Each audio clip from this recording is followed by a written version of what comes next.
Gracias por el pase.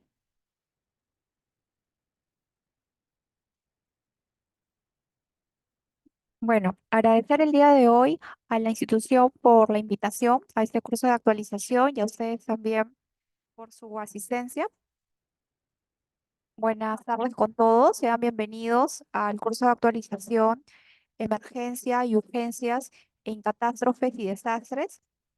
Quien les habla es la magíster Vilma del Rosario Moquillaza Calderón, licenciada en enfermería, especialista en cuidados intensivos neonatales y magíster en enfermería, con mención en ciencias de la enfermería, y actualmente soy enfermera asistencial del servicio de neonatología del Hospital Ricardo Cruzado Rivarola del Ministerio de Salud en Nazca.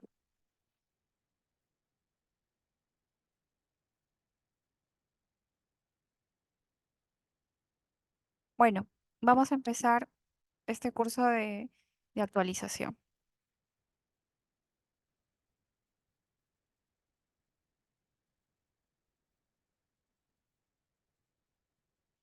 Vamos a empezar definiendo lo que es emergencia, un concepto ya conocido por ustedes. Bueno, se dice que la emergencia va a ser un daño severo ocasionado a la persona, a la víctima, de ocurrencia pues inminente, que va a afectar la vida de la persona o también a un conjunto de personas o víctimas.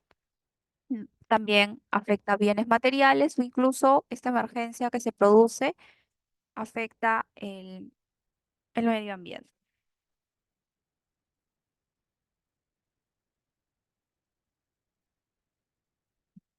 Entonces, esta emergencia demanda pues una actuación inmediata, acciones inmediatas para atenderlas.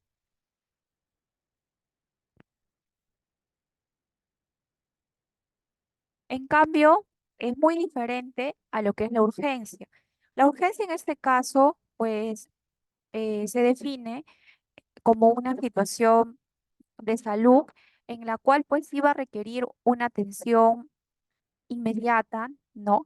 Pero que no pone en riesgo la vida de la persona, o sea, la persona no tiene peligro de muerte, muy distinto a lo que es la emergencia, que en donde si no se actúa rápido, pues la vida de la persona puede estar en juego y puede fallecer. Entonces, esta urgencia, en caso que la víctima o la persona no reciba un tratamiento o una atención a tiempo, puede de alguna manera deteriorar la condición, el estado de salud de la persona y ya pasar a convertirse en una emergencia en donde pues está comprometida la vida de la persona o del paciente cuando ya es una emergencia, ¿no? Esta es la diferencia entre emergencia y urgencia.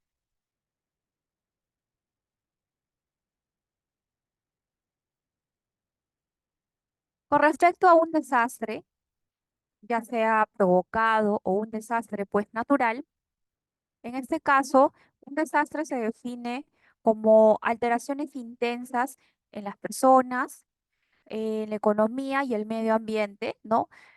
Ocasionados por un suceso pues natural o producido por el hombre, o sea, los desastres naturales o desastres provocados por la mano del hombre, ¿no? Que afecta pues el cambio climático que hoy en día existe, que sobrepasan pues la capacidad de respuesta de la comunidad afectada, ¿no? Un desastre natural no solamente pues compromete la vida de las personas, afecta también la economía, su medio ambiente donde vive, ¿no? No solamente hay pérdidas pues de vida, sino pérdidas materiales, económicas. A diferencia de un desastre, las catástrofes o una catástrofe en sí puede ser definida como un suceso desdichado en el cual hay una gran destrucción y muchas veces desgracias, ¿no? Con grave alteración del desarrollo normal, pues, de las cosas, ¿no? En este caso, una catástrofe es una destrucción, pues, a gran magnitud, que como ya saben, siempre hay pérdidas materiales, pérdidas de vida humana, pérdidas económicas, ¿no? Que van a alterar, pues, el desarrollo de las cosas. Aquí hay una diferencia entre emergencia y desastre, ¿no? Que ambos son pues eventos adversos, ¿no? Que generan pues personas heridas, personas muertas, personas desaparecidas, damnificados, hay desorganización también, las pérdidas materiales que ocasionan viviendas destruidas, una comunidad pues aislada sin poder comunicarse, ¿no? Por el corte de energía eléctrica, pérdida de señal, hay pérdidas de ganado, ¿no? Producción pues afectada. Recordemos que la emergencia, pues aquí los recursos locales, cuando es una emergencia de no muy grande magnitud, los recursos locales son suficientes, pero si es un desastre, como ya lo hemos mencionado, a gran magnitud, pues supera la capacidad de respuesta local y necesitaría pues la ayuda de otras instituciones, de más autoridades e instituciones. En lo que respecta pues la atención primaria em, en emergencia y desastres, vamos a encontrar que las situaciones médicas, ¿no? Pueden definirse como un cambio repentino que se da en el estado de salud de la persona o de la víctima, que va a ser causado por algún tipo de lesión que presente la persona o la víctima o condición, pues, de salud, ¿no? ¿A qué se refiere con condición de salud? Con tal vez alguna enfermedad, ¿no? Que ya tenga alguna patología que ella tenga, ¿no? Por ejemplo, la persona o la víctima puede ser diabética, puede ser hipertensa. Entonces, estas situaciones médicas pues van a requerir de una respuesta automática, de una respuesta instantánea, ¿no? De parte del cuidador u otro miembro del personal de salud, ¿no?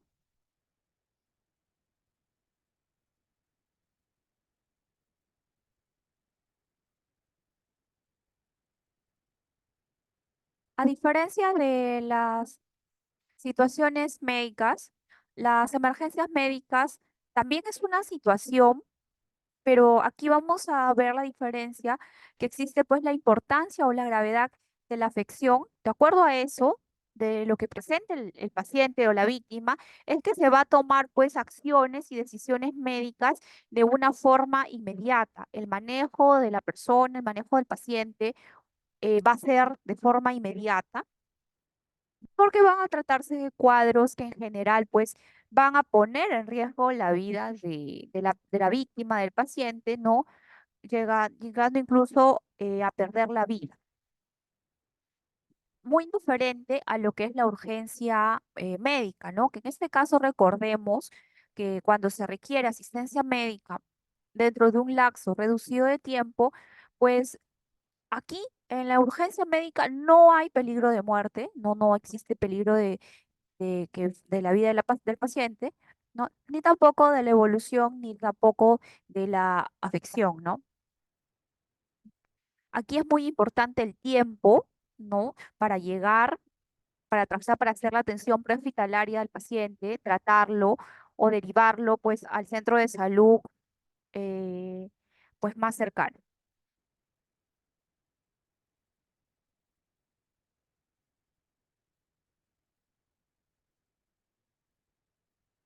Una emergencia médica, recordemos que es la necesidad o falta de ayuda médica para una condición que sobreviene sin previo aviso, en la cual se ve amenazada la vida o salud inmediata, causando la muerte de no ser asistido, pues, el paciente, ¿no? Es una situación repentina que implica, en este caso, un riesgo en la salud de la persona, porque la persona va a requerir, pues, una atención inmediata, un tratamiento inmediato, y si no lo recibe, puede llevar a una muerte inminente de la persona. Muy distinto a como ya hemos visto de la urgencia médica.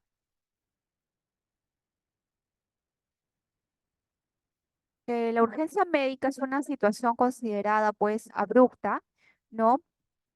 y repentina que afecta la salud y que pone en riesgo la vida del paciente, ¿no? En algunos casos, una urgencia médica, por ejemplo, ¿qué puede ser? ¿No? Una pérdida de conciencia, desmayos, dolor en el pecho intenso, parálisis aguda de alguna parte del cuerpo, un trauma múltiple, entre otras. Entonces son situaciones en las que sí o sí va a requerir pues también una atención inmediata, ¿no? Es una situación en la que no se ve de alguna forma amenazada la vida de la persona, ¿no?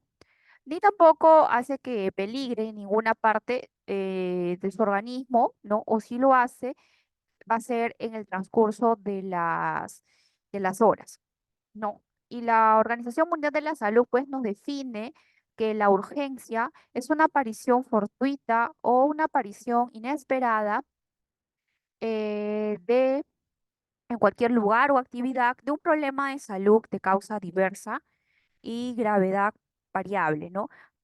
Que genera una conciencia o necesidad inminente de atención por parte del sujeto que la sufre o también de su propia familia. Los objetivos para brindar una atención acá es la preparación, el triaje, que es la selección de los pacientes de acuerdo a su estado de salud. Vamos a dar prioridad a qué viaje lo vamos a mandar, la resucitación, auxiliares y procedimientos durante la resucitación, ABC secundaria, la reevaluación y monitoreo de la víctima o o del paciente. En la preparación encontramos que van a existir pues dos escenarios considerados escenarios clínicos, ¿no? Como encontramos la fase prehospitalaria, que se puede considerar que es los primeros auxilios que se le brinda a la víctima antes de ser trasladado a un centro de salud o a un hospital más cercano, ¿no? Se le brinda los primeros auxilios o la llamada atención prehospitalaria, donde se estabiliza a la víctima, ¿no? Y posteriormente ocurre su traslado a un hospital más cercano. Entonces, esta fase prehospitalaria, ¿no? Donde encontramos que existe coordinación de grupos para atención en caso, pues, de accidentes, ¿no? Coordinar con los bomberos, la Cruz Roja, los paramédicos. Notificación del traslado, donde se va a enviar, a qué establecimientos va a enviarse, pues, a la víctima. Es muy importante el mantenimiento de la vía aérea, que sea una vía aérea, pues, permeable, ¿no? Del paciente, es decir, que el paciente, pues, si se puede, no sea necesario que utilice apoyo ventilatorio, es decir, que no necesite oxígeno, ¿no? Pero en un caso que el paciente necesite oxígeno, pues tenemos que lograr que ese paciente mm, mantenga sus signos vitales estables, ¿no? Controlar las hemorragias externas y algún tipo de choque que tenga, pues, la víctima, ¿no? Evitar el sangrado excesivo, ¿no? O el choque de la víctima al momento que sea pues trasladada a un establecimiento de salud. La inmovilización adecuada del paciente en algunos casos cuando ha sufrido algún tipo de fractura, algún tipo de traumatismo encefalocraniano, no movilizarlo mucho, porque en realidad pues no sabemos exactamente qué es lo que tiene la víctima, tal vez tenga una hemorragia interna, ¿no? Y el traslado al hospital pues tiene que ser de fácil acceso, cercano al establecimiento de salud y un correcto traslado, ¿no? Lo principal es una vía aérea, una vía periférica, ¿no? Colocarle vía periférica, cloruro, mantener la vía aérea pues permeable, ¿no? Y en algún caso brindarle una correcta oxigenoterapia al paciente si es que necesita pues un apoyo ventilatorio y monitorizar pues siempre sus funciones vitales, ¿no? Y el triaje, que es la selección del paciente al momento que llega a un establecimiento de salud de acuerdo pues a la patología, qué prioridad le damos a un paciente tequiado, a un paciente que ha sufrido una simple fractura. Entonces, el viaje es la selección del paciente cuando llega ya a un establecimiento de salud, en este caso un hospital. Entonces, El otro escenario clínico, pues es ya la fase hospitalaria, que es el manejo del paciente una vez que ha sido recibido en un hospital, ¿no? Por ejemplo, el equipo y material y personal que va a recibir este paciente, tiene que ser pues un personal netamente capacitado, cómo van a manejar la vía aérea del paciente, ¿no? Si es que el paciente necesita ser acoplado a un ventilador mecánico, qué solución intravenosa se le va a administrar al paciente y si necesita algún tipo de derivado sanguíneo como plasma, sangre, ¿no? Y que tengan equipos listos para la monitorización constante de sus funciones vitales, que cuente pues con un laboratorio, radiología y estudios que que necesita el paciente, como exámenes de sangre, placas, ecografías, resonancias, otros tipos de estudios y también las interconsultas pues correspondientes pues a otros servicios, ¿no? A traumatología, cirugía, a otras especialidades. En la evaluación inicial, en este caso, tenemos que ver que haya un procedimiento establecido, ¿no? Para abordar la situación del paciente, cómo vamos a manejar a nuestro paciente. En este caso, que tiene que ser de fácil revisión y aplicación, donde el tiempo es determinante e indispensable. Tenemos que evaluar a nuestro paciente realizándole, como ya saben, el examen físico cefalocaudal, ¿no? Y también tomar en cuenta mucho el reporte verbal que nos pueda hacer el personal que ha trasladado al paciente a nuestro hospital, ¿no? Las funciones vitales, cómo lo encontró, si tiene fractura, tiene esguince o si el paciente está con torniquete, ¿no? Son datos esenciales para nosotros empezar a hacer nuestra evaluación inicial una vez recibido, pues, el paciente, ¿no? El triaje, como les dije, es un método de selección y clasificación de pacientes, ¿no? De acuerdo a la prioridad, de acuerdo a la patología, ¿no? Basado también en recursos disponibles y necesidades, ¿no?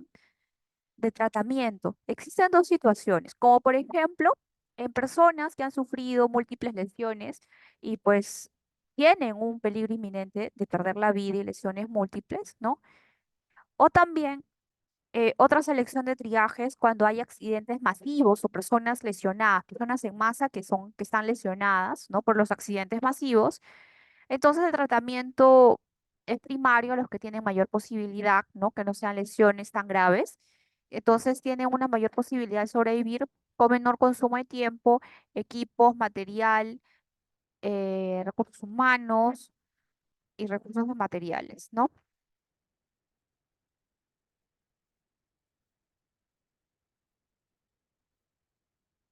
Entonces, lo primero que vamos a hacer es salvaguardar pues la vía aérea, que esté permeable, que el paciente no llegue a utilizar algún tipo pues de apoyo ventilatorio, ¿no? Conservar la respiración y ventilación del paciente, mantener la circulación y el control de hemorragias en caso que el paciente pues tenga algún tipo de hemorragia, ya sea externa o interna, valorar el estado neurológico, ¿no? Mediante el uso de lo que es la escala de Glasgow, ver si el paciente tiene TEC, ¿no? ¿Qué gravedad de TEC tiene para un manejo adecuado del paciente? Exposición y control ambiental, en este caso prevenir las pérdidas de calor, prevenir pues la hipotermia, ¿no? Resucitación, bueno, en caso que el paciente necesite un RCP, ¿no? La resucitación maximiza la vida del paciente, que es una resucitación agresiva, para tratar lesiones que amenazan pues la vida, ¿no? Hay auxiliares de revisión primaria y resucitación. Tenemos que tener una monitorización electrocardiográfica, la toma del EKG, cuando requieren, en caso de algunos pacientes politraumatizados, ¿no? Cuando el paciente tiene taquicardia inexplicable, ¿no? En su EKG muestra una fibrilación auricular, extrasístoles ventriculares, o cuando también muestra el EKG que existen cambios de segmento ST y que significa que hay una lesión cardíaca o un trauma pues cerrado, ¿no? Hay una actividad eléctrica sin pulso, que es el taponamiento cardíaco, cuando el paciente hace neumotórax, atención o hipovolemia profunda, o cuando también hay cuadros de bradicardia, conducción aberrante y extrasístoles, hipoxemia. Existen también la actuación frente a determinadas emergencias en lo que respecta a la atención primaria que le vamos a dar a nuestro paciente, ¿no? Por ejemplo, en casos de manejo de la agudización de cuadros de asma, ¿no? Vamos a ver, mejora la hipoxemia y obstrucción al flujo aéreo, ¿no? La administración de beta 2 adrenérgicos como es el salbutamol, 5 miligramos, o la terbutalina, 10 miligramos, ¿no? O también el beta adrenérgicos, como por ejemplo la adrenalina, 0,3 miligramos vía subcutánea, o en este caso el salbutamol 5 miligramos por kilogramo endovenoso, o la terbutalina 0,25 a 0,5 miligramos endovenoso, o también la administración de corticoides sistémicos como el metilprednisolona de 1 a 2 miligramos por kilo de peso, por kilogramo endovenoso, o la hidrocortisona, que es un corticoide pues muy conocido, ¿no? 2 miligramos por kilogramo endovenosos, o los llamados anticolinérgicos, como es el bromuro dipatropio, los inhaladores, 0,50 miligramos. En caso de crisis convulsivas, ¿no? Tenemos que primero tener la vía aérea de nuestro paciente permeable, la ventilación, la circulación, administrarle pues suero glucosado al 5% y monitorizar sus constantes vitales, pulso, frecuencia cardíaca, la presión pues arterial, ¿no? La determinación de la glucemia mediante la toma de hemoglucotés y la medicación para estas crisis convulsivas, ¿no? 0,5 de diazepam, 0,3 miligramos por kilogramo endovenoso en 2 a 4 minutos, máximo 10 miligramos. La fenitoína, que es un anticonvulsivante, 15 a 20 miligramos por kilogramo endovenoso. En 20 minutos vas a repetir la dosis del diazepam, ¿no?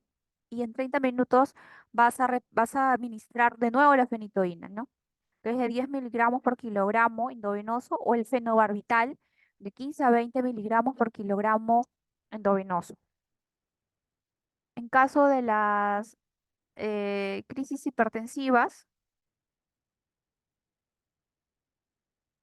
en la emergencia hay dos definiciones, pues, ¿no? ¿Cuál es en caso de, qué hacer en caso de emergencia hipertensiva y de urgencia hipertensiva? En emergencia hipertensiva, en este caso, que es una afección aguda o grave del órgano diana, el corazón, ¿no? Cuando el paciente presenta, pues, una presión arterial de 160 sobre 100, ¿no? Y hay un tratamiento de hipotensión eficaz rápida por vía parenteral. Y la urgencia hipertensiva es cuando hay una presión arterial asintomática con daño leve o moderado del corazón, cuando la persona tiene de presión arterial 200 sobre 130. La presión arterial puede ser reducida en horas con tratamiento oral, no como el captopril. Puede haber deterioro progresivo pues, del corazón.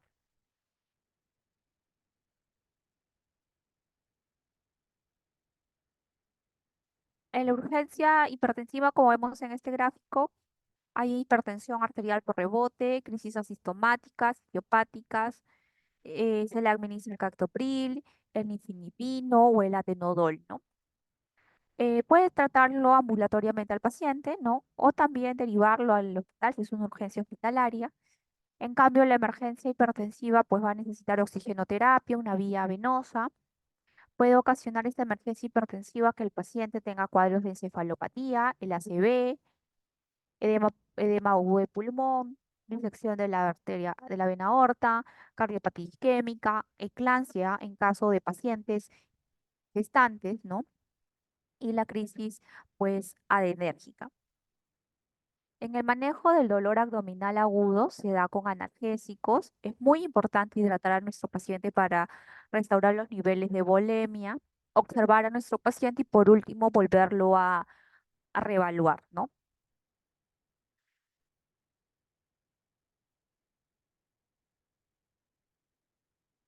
En este caso, el dolor abdominal agudo es la ausencia de heces y gases a través de algún segmento intestinal, debido a que existe ya una obstrucción a nivel del intestino delgado o también a nivel del intestino grueso, ¿no? El dolor agudo en el abdomen va a incluir pues todas aquellas situaciones clínicas donde el síntoma principal es la sensación dolorosa abdominal intensa, siendo uno de los motivos frecuentes en las consultas médicas, ¿no?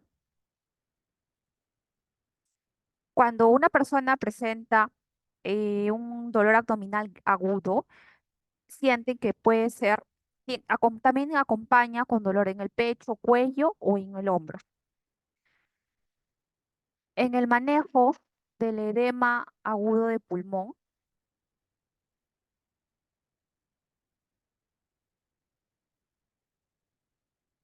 es una afección ocasionada.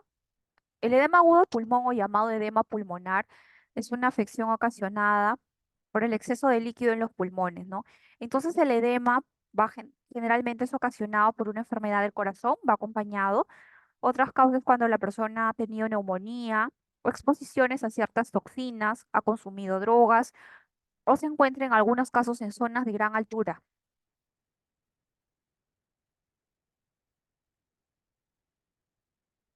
El edema pulmonar a menudo es causado por una insuficiencia cardíaca congestiva. En este caso es cuando el corazón pues no es capaz de bombear o de la sangre de manera eficiente y esto puede represar en las venas que llevan sangre a través de los pulmones, ¿no? Síntomas de que la persona pues tenga un edema agudo de pulmón es cuando tiene disnea, ¿no? Sensación de sofocación, una dificultad para respirar, ¿no? O tiene sonido similar a un burbujeo, silbido de pecho o jadeo cuando la persona respira, ¿no? O también presenta tos con flema, de aspecto rosado o incluso hasta con sangre. Y tiene una dificultad para respirar junto con una sudoración abundante. Para este tipo de manejos,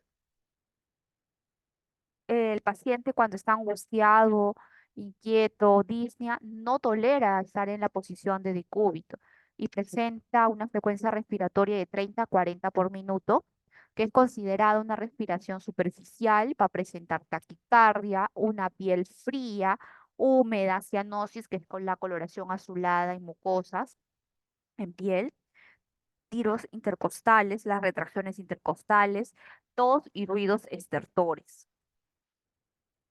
En las medidas generales para el manejo del edema agudo de pulmón, es sentar al paciente al borde de la camilla con las piernas pues colgando, administrar oxígeno, canalización de una vía periférica, monitorizar ¿no? La presión arterial, la oxigenación, que es la saturación de oxígeno, un electroencefalograma, sondaje vesical para controlar en este caso la diuresis. El tratamiento farmacológico, pues el uso de la nitroglicerina sublingual, furosemida de 40 a 80 miligramos endovenosos, cloruro mórfico 4 miligramos endovenosos, se va a diluir pues en 1 mililitro, en 9 mililitros de cloruro de sodio y pasar 3/4 centímetros cúbicos en 2 a 3 minutos y también la aminofilina, 250 miligramos endovenosos. Para el manejo del infarto agudo del miocardio,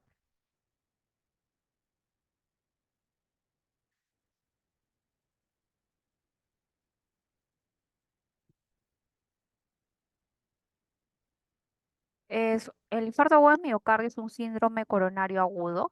Se caracteriza porque hay una aparición brusca de un cuadro de sufrimiento isquémico, falta de riego a una parte del músculo del corazón, producido porque existe una obstrucción aguda y total de una de las arterias coronarias que lo alimenta, ¿no? Entonces, para prevenir este infarto agudo, eh, en este caso, cuando la persona lo presenta, se tiene que aliviar el dolor, previniendo así que llegue la persona a tener una parada cardíaca o una parada cardiorrespiratoria. Se le brinda apoyo ventilatorio, monitorización de las funciones vitales, la administración de nitroglicerina sublingual, canalización de una vía periférica y administrarle por vía endovenosa pues la nitroglicerina, ¿no? Y aliviar el dolor que presente y la ansiedad pues con el manejo de medicamentos opiáceos.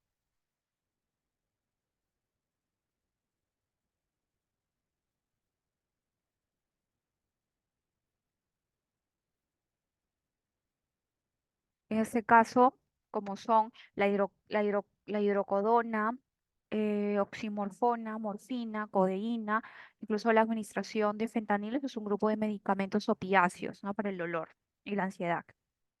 En un manejo de un paciente, pues el quemado o el gran quemado, ¿no? Como vemos, es una quemadura de primer grado, segundo grado y quemadura de tercer grado, ¿no? Cada una con mayor porcentaje afecta las capas de la piel, ¿no? La quemadura de primer grado afecta al epidermis, endodermis y el tejido subcutáneo. La quemadura en segundo grado afecta a la dermis y la quemadura de tercer grado afecta pues el músculo en sí.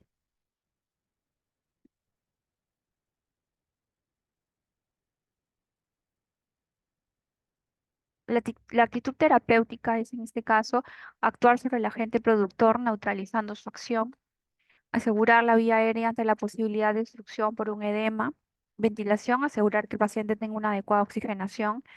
La circulación, inspeccionar el color de la piel, palpar si el paciente tiene pulso, su temperatura y el relleno, pues, capilar, realizar una valoración neurológica, determinar el nivel de conciencia del paciente y el estado pupilar, ¿no? Mediante lo que es la escala de Glasgow.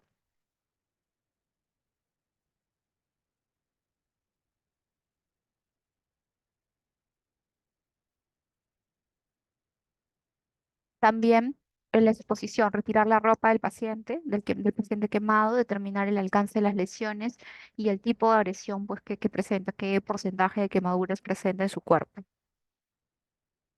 Signos que hacen pensar que existe ya una afectación grave de las vías aéreas, cuando hay alteración del nivel de conciencia, tiene ya quemaduras a nivel del rostro, pérdida de vello en cejas y nariz, exudos carbonáceos, lesiones agudas inflamatorias a nivel de la orofaringe, ronquera o estridor, cuando el paciente probablemente ha inhalado humos o ha habido antecedentes de explosiones, que las quemaduras que tiene ha sido causa de una fuerte explosión.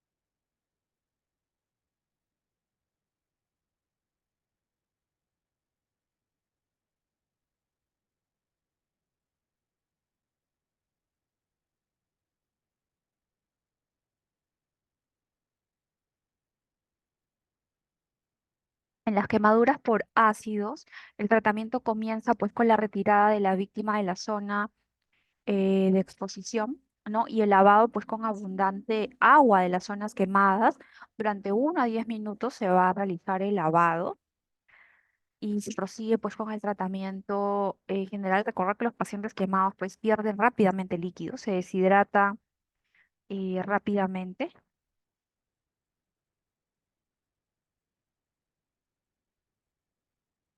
En las quemaduras por álcalis, el tratamiento es el mismo que para los ácidos, pero en este caso la duración del lavado se va a prolongar, ya no será de 1 a 10 minutos, puede ser hasta 1 hora de prolongación por la tendencia que los álcalis pueden penetrar la piel y provocar autólisis, ¿no? Si la quemadura es por sodio o potasio metálico, en este caso estaría contraindicado el lavado con agua, no se trataría con aceites vegetales o minerales. Y si son quemaduras eléctricas, siempre son consideradas pues, quemaduras graves. Puede originar lesiones graves en corazón, riñón y cerebro, estas quemaduras eléctricas. Precisan fluidoterapia que origine diuresis, un control de diuresis estricto, no una diuresis superior a 100 cc por hora, ante el riesgo de que exista un fracaso a nivel renal a causa de la mioglobinurina generada, ¿no? Precisan de mayor tiempo, en este caso de reanimación, cuando el paciente ha realizado, pues, o se ha producido una parada cardiorrespiratoria.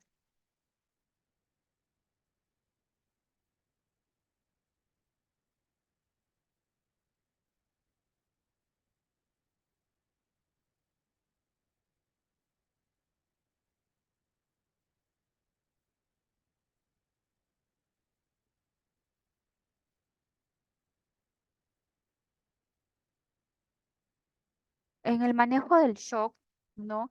Como medidas generales está la colocación postural del paciente según el tipo de shock, cardiogénico, anafiláctico, séptico, el control de hemorragia externa, si es que el paciente presenta, control de signos vitales según la frecuencia, según el estado hemodinámico del paciente, monitorización de las funciones vitales también, canalizar una vía periférica de grueso calibre con un ABOCAC número 18 en caso de que el paciente presente shock hipovolémico e iniciar una perfusión con el suero fisiológico o cloruro de sodio o el Ringer lactato a un ritmo de 7 gotas por minuto en bomba de difusión, no para una medida más exacta de la perfusión de líquidos, colocarle un sondaje vesical y monitorización de su diuresis, inmovilizar fracturas si es que la víctima presenta, aparte del shock fracturas, y está contraindicado, pues, cuando se desconoce la causa productora del shock, el tratamiento del dolor de este paciente, ¿no?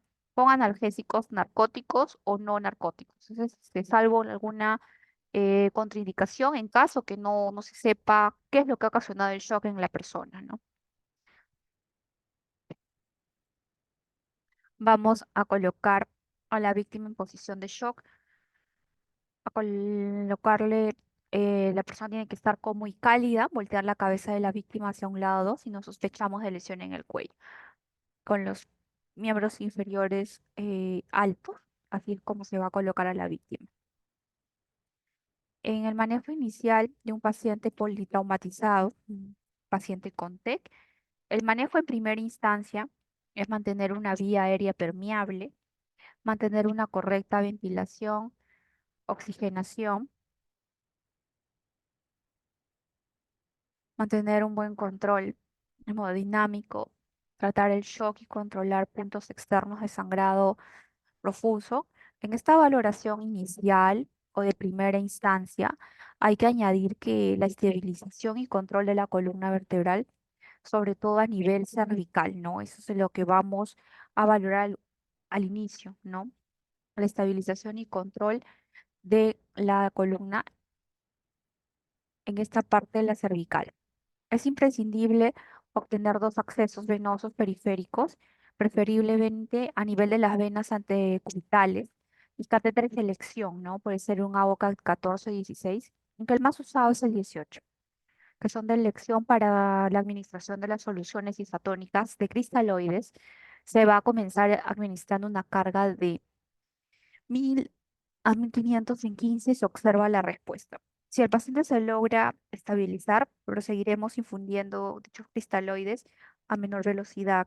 Y si no hay respuesta, se seguirá con las infusiones de cristaloides y se añadirán pues soluciones coloides, ¿no? Ese es el manejo en caso de un paciente politraumatizado.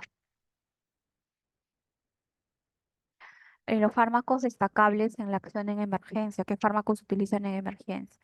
El ácido acetil salicílico, la adrenalina, adenosina, aminofilina, amiodarona, atropina, captopril, morfina, dexa, diazepam, digoxina, flumacenilo, metilprednisolona, midazolam, naloxona, nitroglicerina y verapamil. Todos estos son los fármacos más destacados de uso diario, no en lo que es la atención de los pacientes en emergencia. La atención de catástrofes y desastres. Primero que la formación, es muy importante recordar que la formación de los médicos y el personal de salud que reciben en las aulas o en los hospitales, como todos lo saben, es insuficiente para brindar una adecuada atención en un caso, por ejemplo, de catástrofe, por lo que se resulta muy necesaria la difusión de conocimientos sobre las correctas pautas de cómo vamos a abordar y manejar las catástrofes, tanto a un nivel general, ¿no? En lo que concierne a cada área geográfica, por ejemplo, ya su engranaje dentro del sistema nacional y local.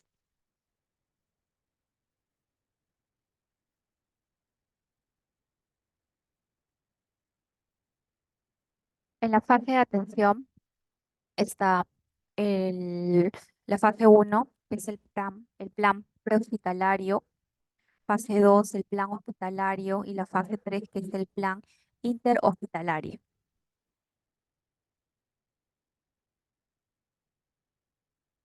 Primero vamos a organizar el puesto de mando unificado, montar el puesto de comando de salud o centro de atención y clasificación de heridos bajo la supervisión de un coordinador médico, nombrar puestos de avanzada que delimiten la zona de impacto, establezcan las líneas de seguridad y dividan el área en los diferentes sectores donde cada grupo adelantará sus actividades, designar un colaborador de los operativos de salvamento con experiencia en la distribución de recursos y personal y mantener comunicación permanente en el puesto de mando unificado. Nombrar un encargado de triaje en la zona de impacto, designar un encargado de seguridad que determine las vías de acceso, los tiempos de permanencia, el número de personal involucrado y también con lo que respecta al control si es que hubiera algún tipo de acto vandálico. En el plan prehospitalario está la clasificación de víctimas, el triaje, ¿no? Tenemos que mover los pacientes, analizar el estado lesional de cada persona, seleccionar, clasificar y categorizar y organizar pues los traslados. Etiquetar a las víctimas, que es la actividad que debería de ocurrir pues simultáneamente, ¿no? Al proceso de clasificación primaria. Una vez que el paciente ha sido clasificado, debe ser etiquetado para que los técnicos de rescate identifiquen aquellos que necesitan ser transportados y tratados.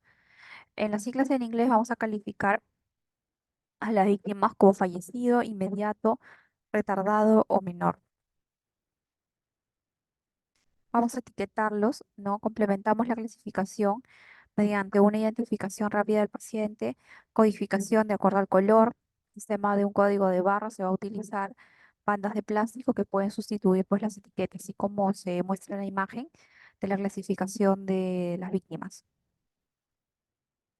La clasificación se da por códigos por colores que se asignan según las prioridades.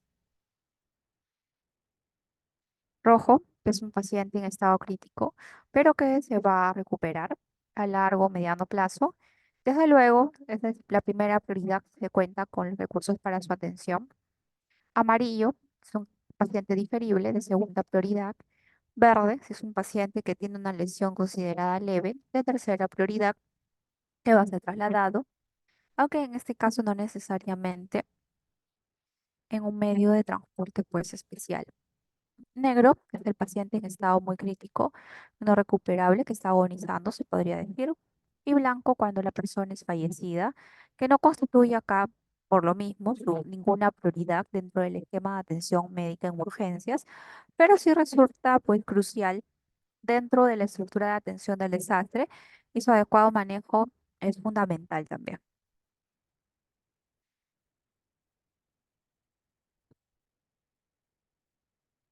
El triaje, ¿no? Que se utiliza en los índices de severidad del trauma. Este triaje tiene que ser pues práctico, rápido, de fácil utilización. La escala revisada de trauma da una excelente aproximación pues del estado fisiopatológico real del paciente y qué pronóstico pues va a tener a largo o a mediano plazo. El plan hospitalario, pues tenemos el llamado comité de emergencia, los equipos de triaje y la aplicación en sí del plan hospitalario de emergencias. El plan hospitalario, en este caso una alerta roja, presupone conformar el llamado comité de emergencia, ¿no? Funcional, que es principal, es modificar la organización habitual del servicio de urgencias y declarar el plan hospitalario de emergencias que debe operar mientras persista pues la alerta, ¿no?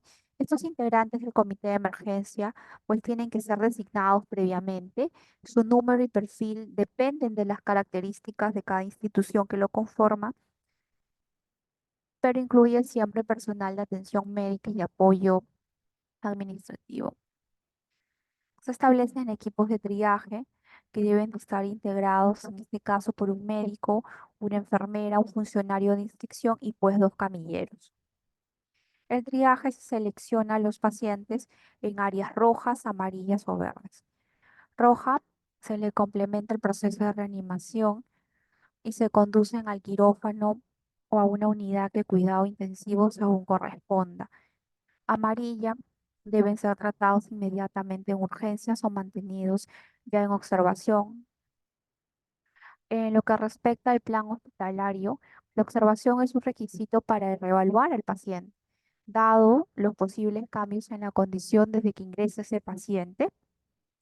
En algunos casos se debe disponer de una morgue que permita el manejo adecuado de los cadáveres, ¿no? Para que las autoridades de medicina legal puedan saber cómo entregarlos a los familiares. No recordar que toda institución de salud debe tener preestablecido un plan hospitalario de emergencias. Este plan de emergencias tiene que incluir una estructura, tener limitaciones, responsabilidades y funciones especiales del comité de emergencia.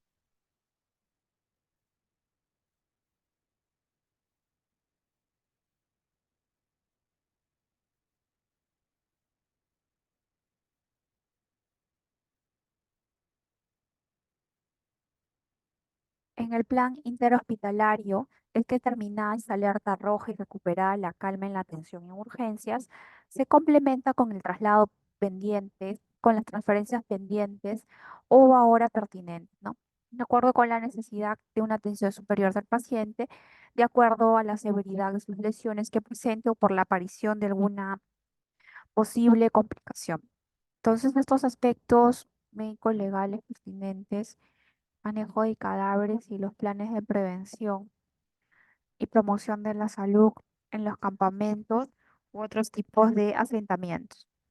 En el sistema de triaje llamado Young Start, es un triaje para poder clasificar a los niños. Se toma desde 1 a 8 años como rango para este tipo de clasificación. Los pacientes menores de 1 año es poco probable que sea un paciente pues de forma ambulatoria.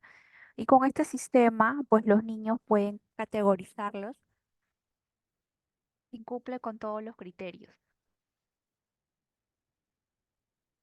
Paciente intermedio amarillo, en los que no tienen heridas externas o significativas, son considerados ambulatorios, pues es verde. Los cambios fisiológicos, especialmente las vías aéreas, empiezan a ocurrir y asemejarse de las del adulto aproximadamente a los 8 años. Las diferencias del sistema STAR y Young STAR es que los niños, por ejemplo, acnéicos, son evaluados rápidamente para mantener la circulación. A niños acnéicos con circulación se le abren las vías aéreas y se realiza un breve intento de ventilación.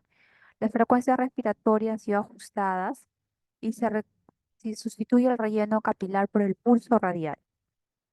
Las ventajas del sistema Young Star, que provee un sistema rápido de triaje diseñado exclusivamente para niños. Los algoritmos han sido modificados de un sistema existente y ampliamente aceptados. Para la mayoría de los pacientes, el triaje puede ser completado dentro de las metas de los 15 segundos. El criterio objetivo del triaje en niños ayuda a eliminar el papel de las emociones. Las desventajas del sistema Jan Start es que son los pasos extras para pacientes acnéicos. Las maniobras de ventilación son un riesgo de contaminación. El personal debe de cargar pues más equipos. Es muy complicada esta desventaja del sistema y no hay prueba de que funcione correctamente. Los puntos claves que tenemos que pensar para una adecuada atención: pensar, notar, sistematizar, diagnosticar y la rapidez en la toma de decisiones. Principales emergencias digestivas, por ejemplo, un adulto mayor, el abdomen agudo del anciano, una hemorragia digestiva o una diarrea aguda. En la hemorragia digestiva, en este caso el sangrado proveniente del tubo digestivo, alta, que está a nivel del esófago hasta el ángulo 3 y baja hasta el ano. No, la mortalidad es de 8 a 10% y la causa frecuente es por hemorragia digestiva por úlcera péptica o por hemorroides y diverticulosis. Los criterios de diagnóstico es cuando presenta hematoquefia, melena y hematemesis del paciente. En lo que es la diarrea aguda, hay evacuaciones líquidas frecuentes, voluminosos con un dolor pues, abdominal y otros síntomas asociados. Causas, por ejemplo, puede haber infecciones, parasitosis, reacción alimentaria, intolerancia a la lactosa.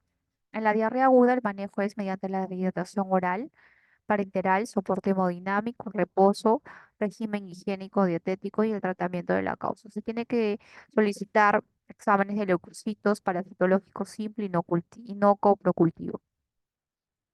La anafilaxia, que viene a ser una reacción sistémica del organismo ante el contacto con un alergeno, ¿no?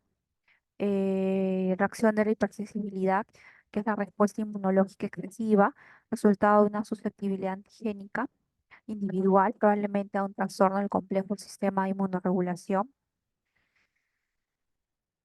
Y el shock anafiláctico se llama shock anafiláctico, una reacción alérgica sistémica de grado máximo, pues, de la anafilaxia. La angioederma es un edema localizado en la cara con hinchazón de párpados, labios, lengua y cierta dificultad para tragar, la congestión nasal, picor en palmas y manos y también incluso en la planta de los pies. La anafilaxia puede haber sensibilidad individual, puede realizar las rutas de administración y la cantidad y tasa de administración. En el diagnóstico diferencial se puede ver diferenciarse con síncope vagal, con un coma hipoglucémico y la crisis histérica. En el tratamiento existen medidas obligatorias e inmediatas, ¿no? En la administración con adrenalina, ¿no? Tener una vía aérea permeable. La administración con oxígeno, con el uso de la válvula, de bolsa con válvula y máscara. La ventilación con respirador, que es un rescatador, pues se va a inmovilizar el cuello con las rodillas, con una mano sellar la mascarilla y con la otra operar el respirador. Utilizar una cánula de mayo para abrir la vía aérea y el respirador con dos rescatadores. Un rescatador inmoviliza manualmente el cuello del paciente a la vez que abre la vía aérea. El segundo rescatador comprime la bolsa y en caso de las crisis hipertensivas es una elevación súbita de los niveles de presión arterial, ¿no? Y en las conclusiones de esta ponencia es que recordar que los manejos de los desastres es un escenario donde confluyen los esfuerzos de todos los componentes pues, de una sociedad, donde cada uno reconoce sus funciones y capacidades y de acuerdo a ellas se encuentran un lugar de participación. Los algoritmos específicos de cada institución y de cada región deben de ser del conocimiento del personal de salud que allí trabaja y deben de ser puestos en práctica y sometidos a una revisión pues periódica. Agradecerles a cada uno de ustedes por su asistencia. Quería preguntar si tienen alguna duda, alguna inquietud para poder contestarles.